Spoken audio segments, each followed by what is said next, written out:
Chloe, pasensya ka na. Dito kita nadala, hindi sa mamahaling restaurant. Bakit? Anong problema? Eh, karinderya lang to eh. Oh, sabi ko na nga, be. Oh, ano ginagawa niyo dito? Uy!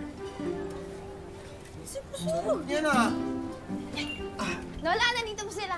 Ha? Ay, kita mo nga naman, oh. Kaya pala ako tinamad magluto. Kasi itong... Hoy, Si ang ganda talaga. Yung si Brandon kasi manlilibre daw. Hoy, bakla ako pero hindi ako ATM ha. AKB tayo dito. Ay, KKB, alam ko libre mo. Eh, may mo! Di ba pag nagyaya, dapat siya maglilibre? Tama, tama. Okay, fine. Kung ayaw mo, wag Ikaw na mo. lang. Ay, dito ako upo para mahawa ako ng kagandahan. Tapos ikaw na lang. Ay, basta, pahingin kanin. Tapos dalawang adobo at dalawang chicken curry. Ako iced tea ate. Ako din! Teka nga po, ano ba nangyayari? Makmak, kumain ka ng madami. Kailangan mag-bulk eh. Uy! Excuse me nga! Puno na ato. Ay, tataba ako nito. Kaya bukas, maaga tayong magja-jogging. Narinig mo ka? Bak nga yan, mag-diet ka muna. Bakit? Kapag kumuha ko ng isang itlog, mababawasan yung paglaki ng muscle ni Makmak? At saka bakit ako magda-diet? Uwin mo katawan ko ah. Ay, naku talaga na ho Teka ba? na tayo jogging. Join kami nito. Boots, di ba? Ah, Tara. No. o sige, kaya ko to. Oh, kung sasama ka, sasama ko. Sige. Fantasy! G tayo lahat dyan! Hoy, di ka kasali. Excuse me, kung meron mo mas bagay ditong umawra mag-jogging kasama si Makmak, ako yon. Athletic to, hoy! Hoy, kayong dalawa, tumigil na kayo dyan, ha? Basta ako. Eto, hindi ako pwede, ha? Pang Zumba lang ako. Kayo na lang ang mag-jogging. Ay, Ay, Bora, Tita G! Eh kaso yung instructor niyo mukhang mas pagod pa kaysa Eh, what if huwag na tayo mag-jogging, mag-boxing na lang tayong dalawa? Ang hilig mo mag-amok ate, no? Boxing gusto? Si Pedro ayaw? Ah, ganon? Ha! Kamusta, Moy? Ha!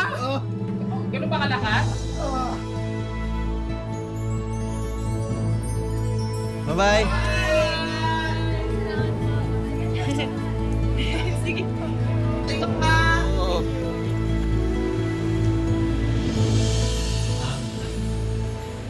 Game ka ba bukas? Mag-workout? I wish. Kaso maaga pasok ko bukas eh.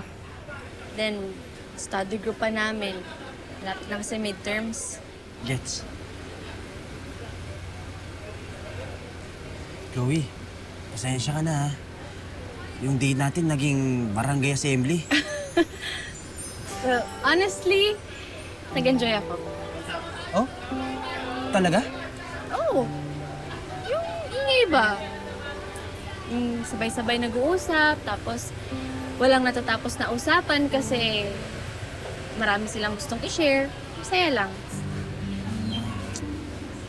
Di kasi namin na-experience yan eh. Dinner kasi namin sa bahay, parang board meeting. Kain, tapos konting usap, tapos na. Kaya next time, pag may ganyang barangay assembly ulit, invite mo ako. Seryoso ka? Oo, seryoso. You have a good group, Makmak. And you have a good dad. Alam mo, whatever happened before, I'm not saying na burahin mo agad. Maybe, pwede mo nang bitawan kahit konti. I mean, look at him. He loves you. Super obvious naman yun. Mahirap. Pero,